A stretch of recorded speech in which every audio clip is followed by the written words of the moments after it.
उसी को 5,000 में खरीदिए और उससे 6,000 में बेच दीजिए, आपको नफा भी हो गया, उसका अलग फायदा हुआ, उसकी आपने मदद की, उसका सवाब अलग आपको मिला। अल्लाह ने दुनिया भी बना दी, आपके दीन को भी बना दिया।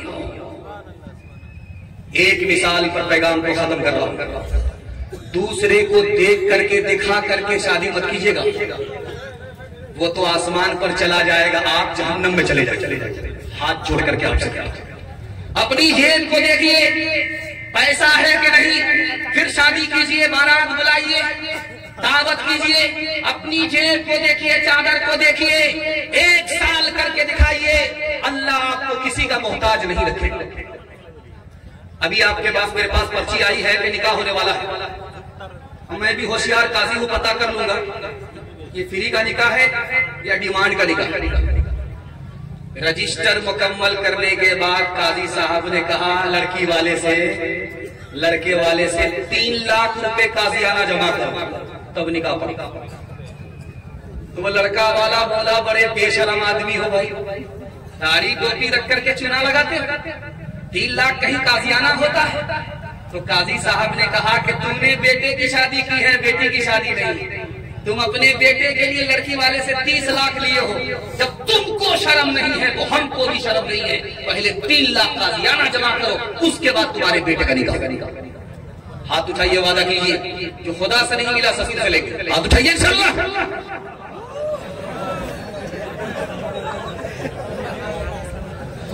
हमारा तो ये हाल अब हो गया है, हकीकत बहुत कम, दिखावट ज्यादा। कोई चीज असली तो मिलती कहाँ है, हर एक चीज नकली, मिलावट ज्यादा। तेरी पारसाई की शीशा करी है, तुका गोया फीकी, सजावट ज्यादा है। इंसानियत भागती आज हमसे कि अखलाक की है गिरावट ज्यादा। हाथ उठाइए, वादा कीजिए, बेटा की शादी फ्री में करेंगे। हाथ उठाइए इंशाअल्लाह। मिला तो अपना, नहीं मिला तो पराया। हाथ उठाइए इंशाअल्लाह। हम आपको जगह पकड़ा ही देंगे, अगर जगह नहीं पकड़े तो सीधा कब्रिस्तान पहुंचा ही देंगे। आखिरी पैगाम सुना रहा हूं, जलसा बिल्कुल निकल चुका मेरे हिस्से का, अब मुश्किल से 5 से 10 मिनट का जलसा मेरे हिस्से का बाकी रह गया। मुझे खुद हैरत है कि इतनी जल्दी मेरा जलसा कैसे निकल रहा है और आप इतनी जल्दी बेदार कैसे हैं। अल्लाह आपकी चमकती हुई पेशानी को सामने करके आपके मुकद्दर को चमका। ध्यान से सुनिएगा, तेजी के साथ निकल जाएगा। जिस घर में बेटी पैदा होती है, उस बेटी के बाप का मुंह देखिए कैसा।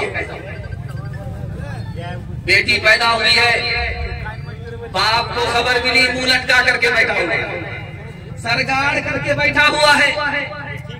लोगों ने कहा तबीयत खराब है, नहीं बुखार आ गया। बेटी का नाम सुन करके बुखार चढ़ गया। लगता है कि इस साल माँ ने पेट से पैदा किया, अगले साल यही बाप पेट से पैदा कर।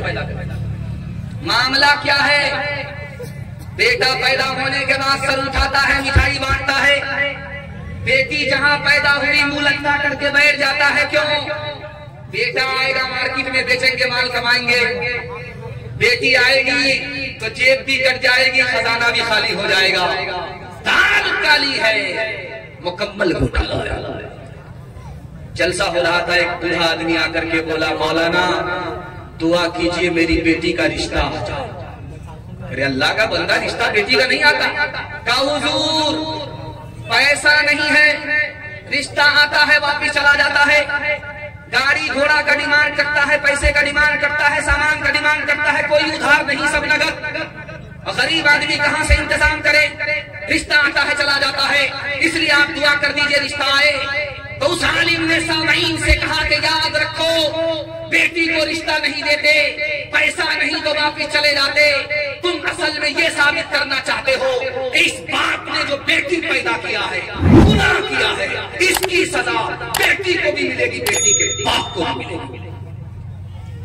आप देखेंगे जिस लड़के की शादी होगी वो मुंह पर रुमाल रख करके बैठा रहेगा, ऐसे बैठा रहेगा, और जानते हैं वो मुंह पर रुमाल रख करके हंसता रहता है। बेटी जब रुखसत होती है तो इधर से रोने की आवाज, इधर से रोने की आवाज, बाप भी रो रहा है, माँ भी रो रही है, पूरा खानदान रो रहा है। जवान बेटी रुखसत हो रही है, कलेजा मुंह को आ जाता है, पेट के नीचे से रबी निकल, लेकिन दूल्हा बाबू मुंह पर कपड़ा रख करके हंस रहे हैं। एक छोटा बच्चा देख रहा था, बाप से बोला अब्बा ये रुखसती का मौका है, सब लोग रो रहे हैं मगर एक आदमी हंस रहा है। तो बेटी का बाप बोला बेटा कौन हंस रहा है? का दूल्हा बाबू मुंह पर कपड़ा रख करके हंस रहे हैं। का बेटा अच्छा ये हंस रहा है, अभी तो रुखसती है, हम लोग रो रहे, जिंदगी भर इसी बदनसीब को रोना है इसलिए हंस रहा है। रस्म तिलक अब आम हुई है, काम है कितना गंदा, लड़की वालों के ही गले में लग जाता है फंदा, लड़की वालों के ही गले में लग जाता है फंदा। बेच रहे हैं ये लड़के दो पैसों में ईमान, बताओ कैसे बचे ईमान, बताओ कैसे बचे ईमान। बात हुई थी 200 बाराती, मंगनी में बस 30, खाने में जब गिनती हुई तो निकले 420। बेदामत के खाते क्यों है, बेदामत के खाते क्यों है ये जायद मेहमान, बताओ कैसे बचे ईमान, बताओ कैसे बचे ईमान, कैसे बचे ईमान, बताओ कैसे बचे ईमान। मैं जब आया मस्जिद को देखा और लोगों के आसपास के घर को देखा तो मुझे इतना दुख हुआ कि यहाँ हर आदमी का घर फूसता है, लेकिन जज्बा को सलाम कहिए कि अपना घर तो टट्टी फट्टी का है, लेकिन अल्लाह का घर टट्टी फट्टी का इन लोगों ने नहीं रहने दिया। पक्का मकान बना और उस पर भी तामीर के लिए, उसकी तामीर के लिए उसके लिए चंदा करना। दिल इतना खुश हुआ, खुदा न खास्ता अगर अभी हवा चले, आग लगे तो पूरी बस्ती जल जाएगी, सबका घर फूसता है। इस दौर में जबकि लोग 10-10 मंजिला बिल्डिंग बना रहे, यहाँ के लोग अभी तक फूस में रहते हैं। लेकिन ईमान देखिए, जज्बा कुर्बानी का देखिए, अल्लाह का घर मगर फूस का नहीं है।